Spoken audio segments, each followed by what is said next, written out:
We often imagine healing as a gentle journey, a few quiet days of rest, a kind word, perhaps a new habit or two.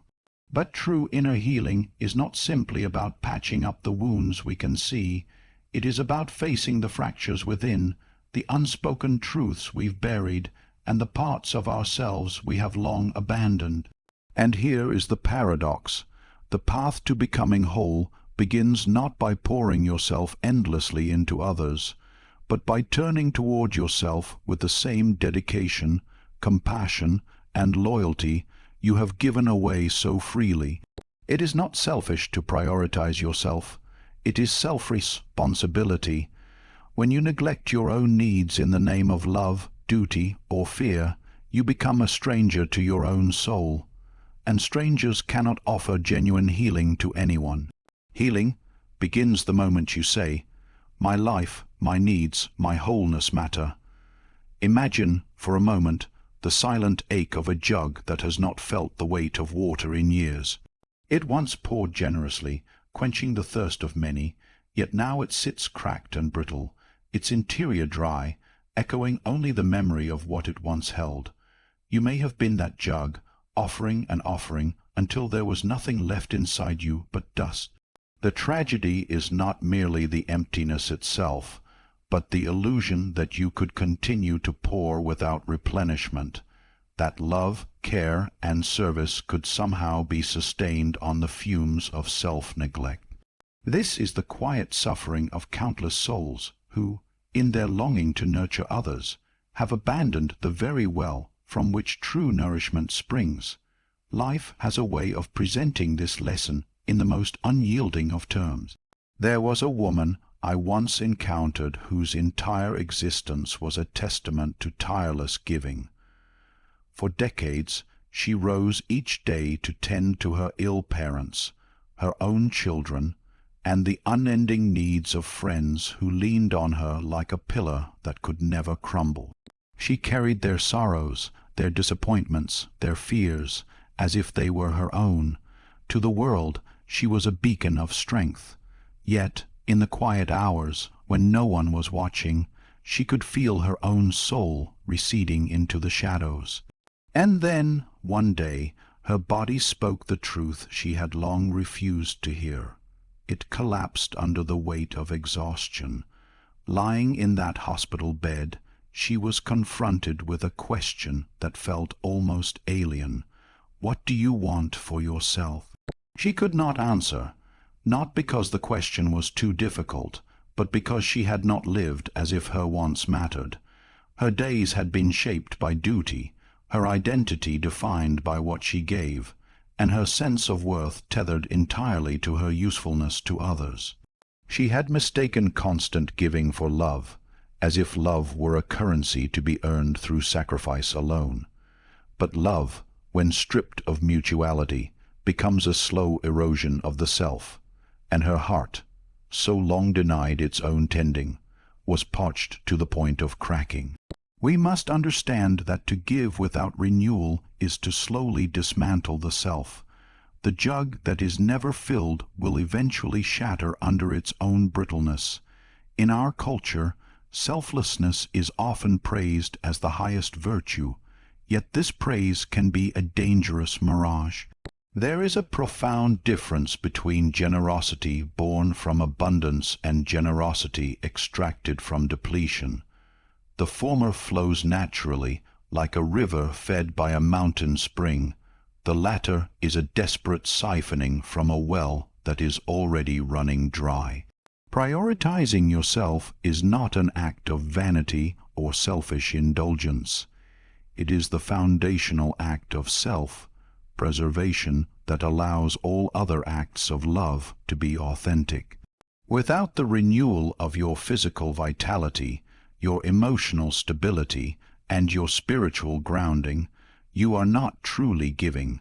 You are performing the motions of giving while hollow inside, and a hollow gift, no matter how beautifully wrapped, will always lack the power to heal. Consider the roots of a great tree. They are hidden beneath the earth, unseen by the eye, yet everything above depends on their strength. If the roots are not nourished by water and rich soil, the branches will wither, the leaves will fall prematurely, and the tree will become a shadow of its former self. You are that tree, and your roots are the inner life that must be cared for in order for your outward life to flourish. It is a peculiar form of arrogance, though often unconscious, to believe that we can live in perpetual service to others without tending to our own renewal. The body is not an infinite machine. The heart is not an unending source of light unless it is daily fed by the very love it seeks to offer. And so, the first act of genuine healing, the kind that does not merely mask symptoms but transforms the soul, must be the turning inward, the filling of the jug, the deep and unapologetic restoration of the self. Yet, this turning inward is not easy. It often feels like betrayal. Those who have come to rely on your endless giving may resist your boundaries, may accuse you of being different, distant, or selfish. And your own mind, conditioned by years of equating worth with sacrifice, may echo their voices. But this is the crucible where transformation takes place. Healing demands that you endure the discomfort of reclaiming yourself, even when it means disappointing others. For in truth, the person they loved most was not you. It was the version of you that gave them everything without asking for anything in return. There is no shame in admitting you are empty. In fact, it is the most courageous confession you can make, for it opens the door to the possibility of being filled again. And the moment you begin to prioritize yourself, not in the superficial ways that pass for self-care, but in the deep, life-altering ways that address your body's needs, your mind's quiet, and your spirit's longing, you will find that your capacity to give does not shrink, but expands. When the woman I spoke of began this journey, it was awkward at first. She sat in silence, not knowing how to listen to herself. She tried hobbies and abandoned them. She took walks and felt restless. But slowly she began to recognize her own voice beneath the noise of others' demands. She remembered she loved to paint. She discovered that she preferred mornings to nights. She learned the taste of her own solitude. And with each small act of honoring herself, the color returned to her life. Her healing did not come from the absence of responsibility, but from the presence of self-respect. She still cared for others, but now she did so from a place of fullness. Her giving became a joy rather than an obligation, and the love she offered no longer drained her. It replenished her as well. So, the question is not whether you have the strength to keep pouring from your jug. The question is, do you have the courage to stop, to refill, to let the water rise until it brims over, so that when you do give, it is a true gift, alive, whole, and healing in itself? For without that courage, all the gardens you seek to water will wither, and you will be left holding the shards of a vessel that once could have held so much more. There is a strange and dangerous belief many people carry, often without knowing it, that if we ignore our needs long enough, they will somehow dissolve into nothingness. But the psyche is not a barren desert where neglected things simply vanish into dust. It is a deep forest where what we refuse to tend grows wild in the shadows. When you silence your own needs, they do not obediently disappear.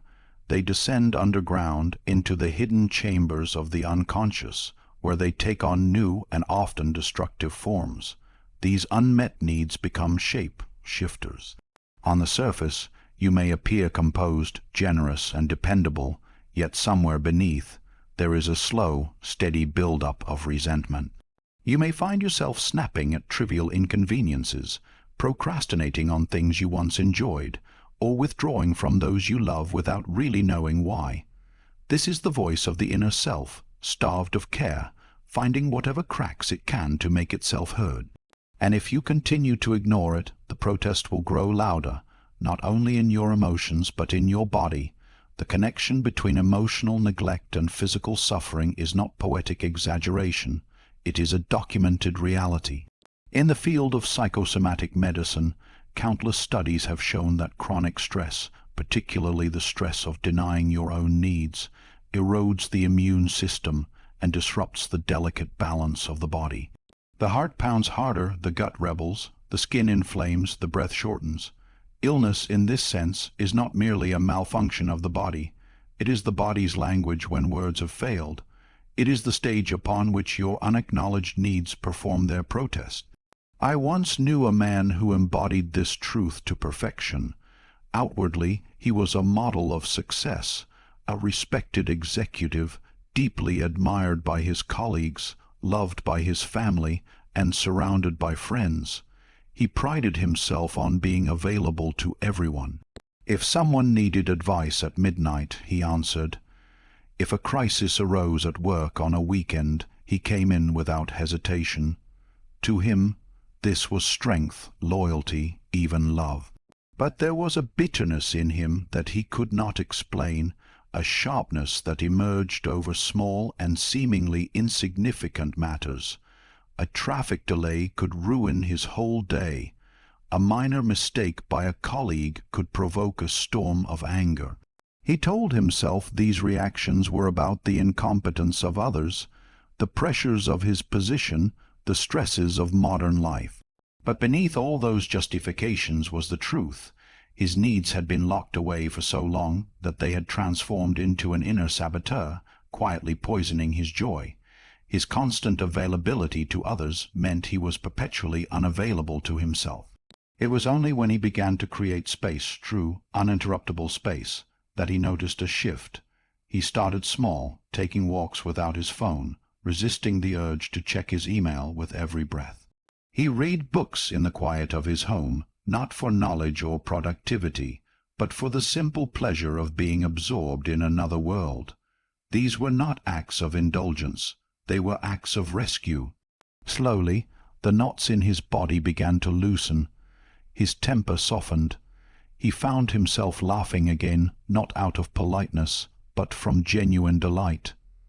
His relationships began to flourish, because he was no longer interacting through the filter of his own suppressed anger. This is the paradox many resist. Prioritizing yourself is not a betrayal of others, but a way of protecting them from the worst parts of you, the parts born from exhaustion, resentment, and quiet despair. Your unmet needs are like small fires hidden in the walls of a house. If you do not tend to them, they will eventually burn the structure down from within. To care for yourself is to keep the house standing, not just for you, but for all who dwell within it. It is easy to misinterpret this kind of self-prioritization as luxury, something reserved for people with endless free time or abundant resources. But the truth is far simpler. Tending to your own needs is not about scented candles or expensive retreats. It is about noticing when your soul is hungry and refusing to feed it scraps. It is about learning to read the subtle signs before they become desperate cries. It is about dismantling the silent rebellions of your unmet needs before they reach for more destructive forms of expression. This requires courage, because the moment you turn toward yourself, you will feel the weight of all you have ignored. It can be overwhelming to confront the truth that you have lived in service to others while starving your own life. But there is liberation in this recognition, because it gives you the chance to change the pattern before it hardens into a permanent shape. The man I spoke of found that when he honored his needs, without guilt, without apology, he became not less committed to others, but more present with them. His family felt a different quality of his attention, one that was no longer fractured or distracted. His colleagues experienced his leadership without the edge of suppressed frustration. In giving himself time, he gave them the best version of himself, the one that had been buried for years under the weight of unspoken deprivation. And so, The work of tending to your needs is not selfishness. It is a kind of sacred responsibility, for every unacknowledged need is a seed of unrest, and when enough of them take root, they will transform the inner landscape into a place of unrest and erosion.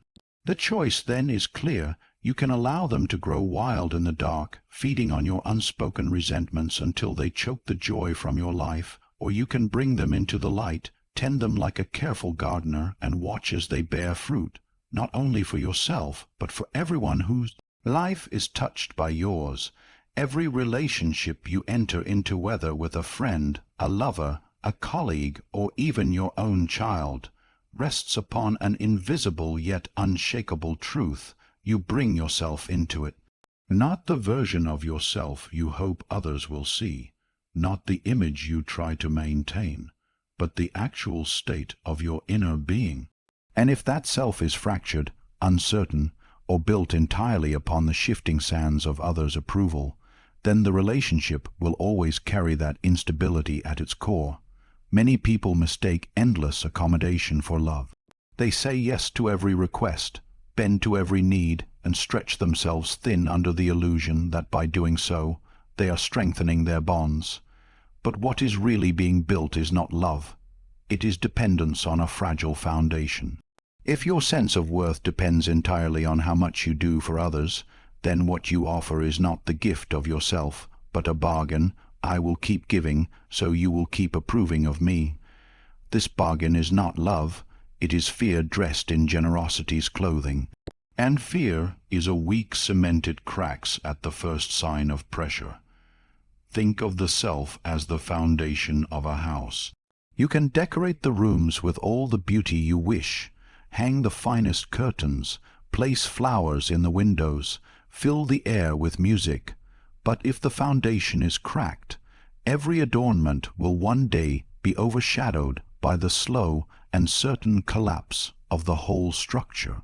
Your foundation is your self-respect, your boundaries, your sense of identity.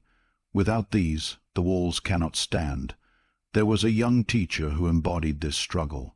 She was loved by her students, admired by her colleagues, and endlessly relied upon by friends and family. Whenever someone asked for help, an extra class covered a last-minute favor, emotional support at the end of a long day, she said yes. She thought this was kindness. She thought this was what it meant to be a good person. In truth, she was terrified of being disliked, of being seen as selfish, of losing the approval that had become her lifeline. She was not building relationships from the strength of her true self. She was constructing them atop the shifting ground of other people's opinions. But over time, the weight of constant agreement began to crush her. She noticed her smile becoming more forced, her patience shorter, her body tense even in moments of supposed rest. There was a quiet resentment she could not name, a bitterness that crept into her thoughts even toward those she cared for most. The collapse was beginning.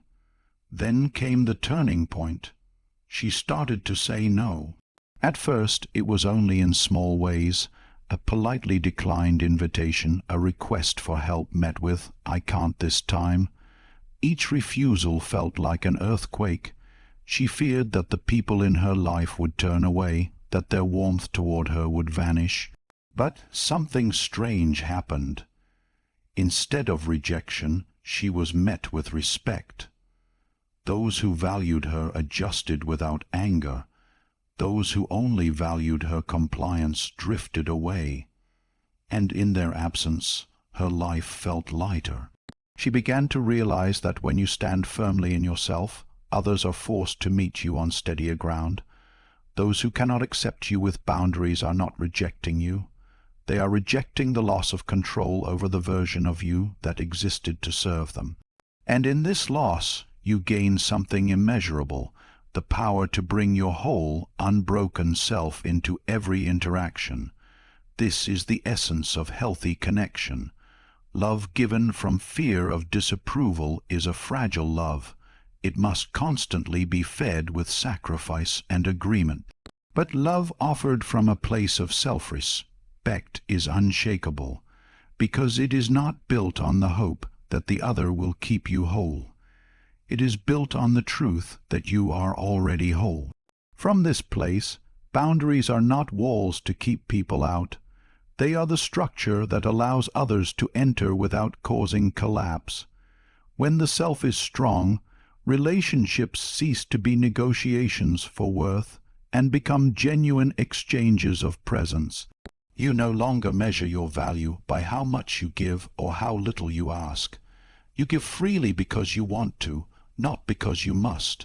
You ask without fear because you know your needs matter. You can let someone walk away without losing yourself, and you can welcome someone close without surrendering the core of who you are. This is why tending to the self is not an optional luxury. It is the first and most essential act of service to every relationship you have. The more grounded you are in your own identity, the less likely you are to lose yourself in the tides of someone else's moods, desires, or expectations. And the less you lose yourself, the more stable and nourishing the relationship becomes for both people. The young teacher's story is not unique. It is the story of anyone who has confused endless giving with love, anyone who has feared that their worth is conditional upon their usefulness, anyone who has decorated the rooms of their life while neglecting to repair the foundation beneath. And it is also the story of anyone who has learned, sometimes painfully, that the most loving thing you can do for others is to build yourself into someone who can stand without them, and then invite them to stand beside you. When the self is steady, love is no longer a performance to secure approval. It is a natural extension of your being. When the self is fractured, even the most beautiful relationship will one day lean under the strain. The choice is always there, to spend your life patching the cracks, hoping the house will hold, or to go deep into the ground, repair the foundation, and let everything else rise upon it, strong and true. There is a common longing in those who suffer, a hope that someone, somewhere, holds the key to their healing. We go to therapists, read books, attend retreats, seek the wisdom of teachers and spiritual guides. And while all of these can serve as lanterns to light the path, none of them can walk it for us. Healing is not a substance poured into an empty vessel. It is not a prescription to be swallowed or a blessing to be bestowed from another's hand. Healing is an emergence, a movement from deep within, a rising of the self that can only occur when we make space for it. This space is not given by accident. It is created deliberately through attention, the kind of attention that has become almost alien in a world that worships speed and constant doing. It begins with the smallest acts, listening, truly listening, to the murmur of your own inner voice before it is drowned out by the noise of obligation and distraction.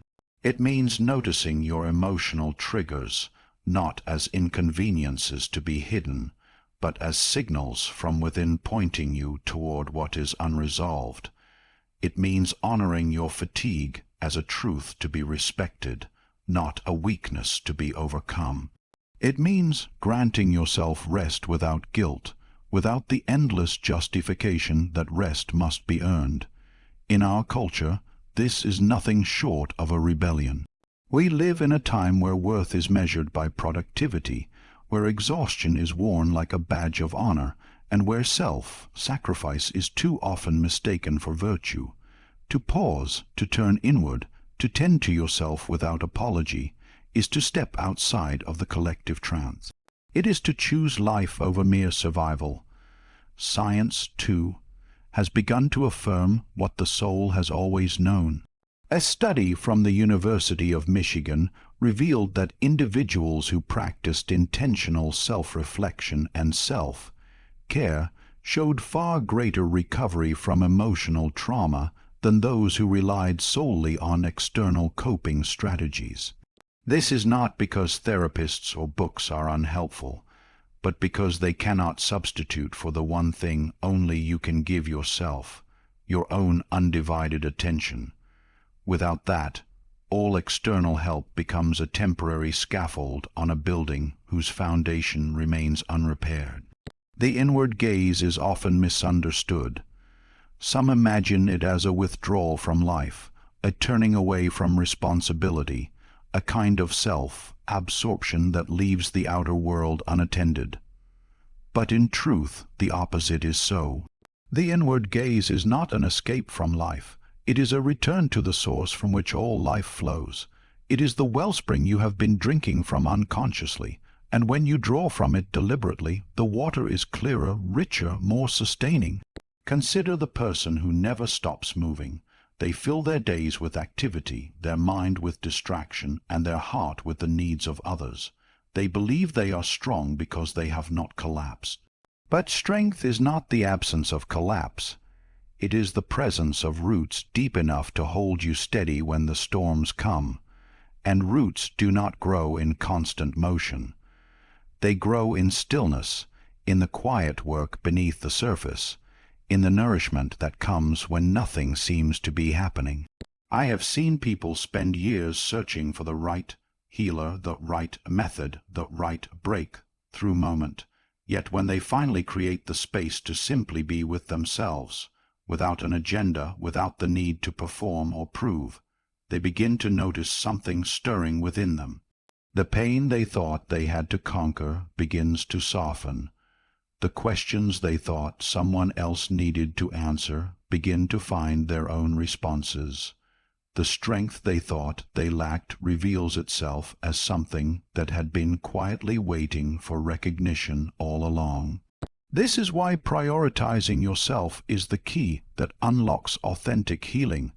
It is not a luxury for those with time to spare. It is the fundamental condition without which all other healing efforts remain incomplete. You cannot plant new seeds in soil that is never tended. You cannot expect a wound to close while you keep tearing it open through neglect. And you cannot expect to know yourself while giving all your attention away to the voices outside. The world will not make this space for you. If anything, it will resist your attempts to create it.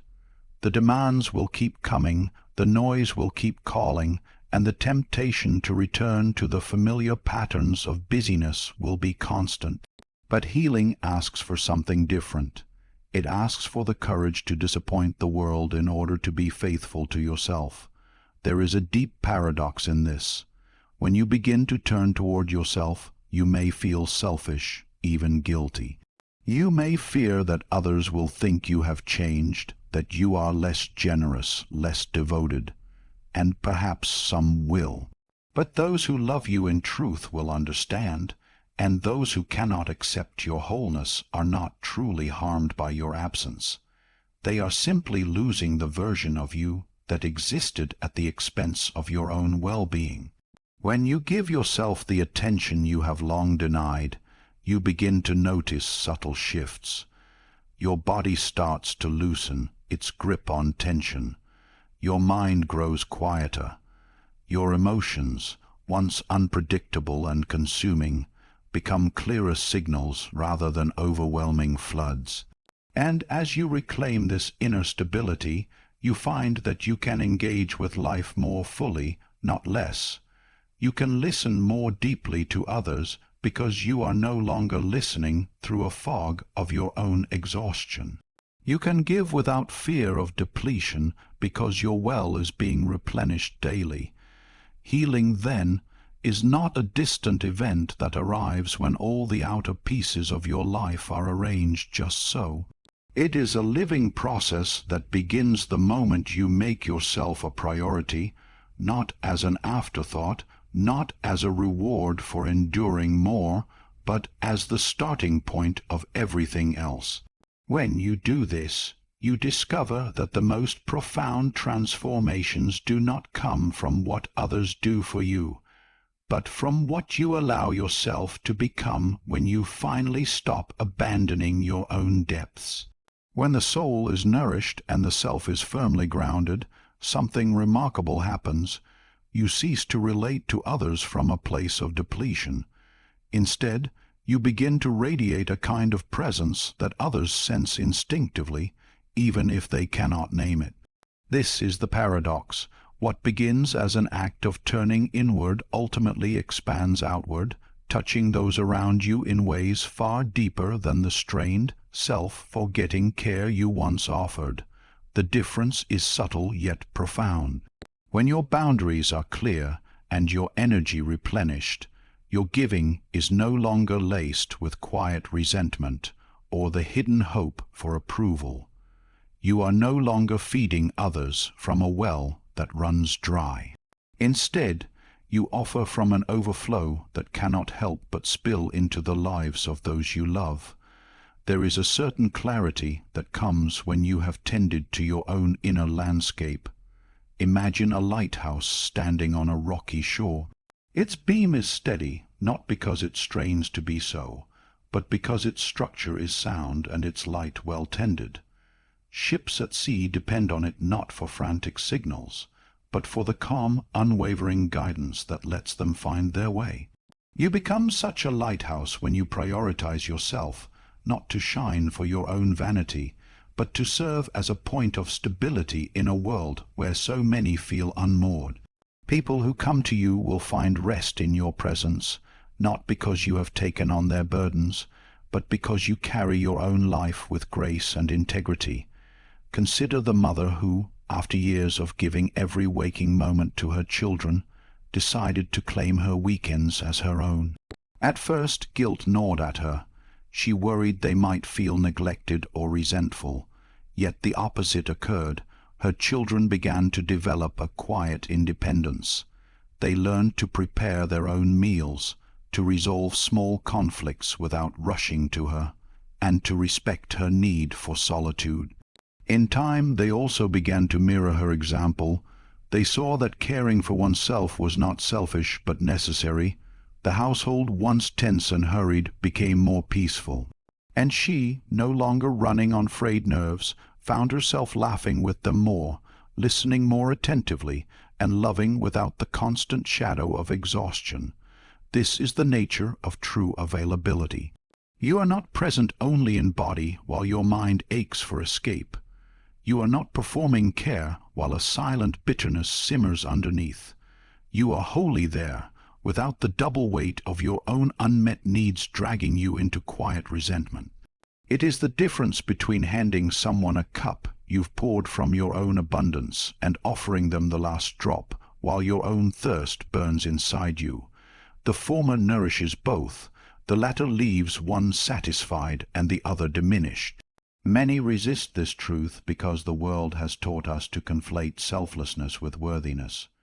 We are told that love must cost us everything, that sacrifice is the truest measure of our devotion. But this is a dangerous half-truth. Sacrifice without renewal breeds martyrdom, and martyrdom breeds a subtle cruelty, one that shows up as impatience, judgment, or quiet withdrawal. In contrast, when you honor your own needs and live from a place of wholeness, your love becomes freer, lighter, unburdened by the expectation of return. People sense this. They trust it because it does not manipulate or demand. In psychological terms, this transformation is the movement from dependency and unconscious giving into conscious, self-rooted generosity. Your actions are no longer dictated by the fear of losing connection. Instead, they are grounded in the secure knowledge that connection begins within. You are no longer a shadow seeking light in others. You are the light, and from that light you illuminate. This is why the self-respecting individual often becomes a source of quiet inspiration to those around them. Without preaching, without instructing, they model a way of being that others intuitively want to emulate. Think of a close friend or mentor you've had who seemed utterly at ease in their own skin. When you were with them, didn't you feel more at ease too? That comfort wasn't born from their trying to please you at every turn. It was born from their own deep alignment. They showed you, without a single lecture, that you could be fully yourself and still be loved. This is the power of becoming a beacon. It calls others into their own authenticity simply by standing firm in yours. And so, prioritizing yourself is not the narrowing of your world, but the widening of it. It is not the withdrawal of your love, but its purification. It strips away the covert contracts and hidden expectations that so often poison our giving, leaving behind something clean and strong. You stop needing others to fill the voids you've ignored, and in doing so, you give them the rare gift of a relationship that is not a transaction but a meeting of two whole beings. It is here that the circle completes itself. By tending to your own well-being, you do not diminish the care you can offer the world. You multiply it. You love not because you must, but because it is your nature to do so. You help not because you fear what will happen if you don't, but because you have the capacity and the desire. You listen without the noise of your own neglected soul, drowning out the words of the one before you. You give without losing yourself, and in that way you become the living proof of a truth that few believe until they see it with their own eyes, that the most generous thing you can do for the world is to first be generous with yourself. Healing begins the moment you recognize that your life is your own. Prioritizing yourself is not a rejection of others. It is the first and most essential act of love, for without it, every other form of care is built on borrowed strength. And borrowed strength always runs out.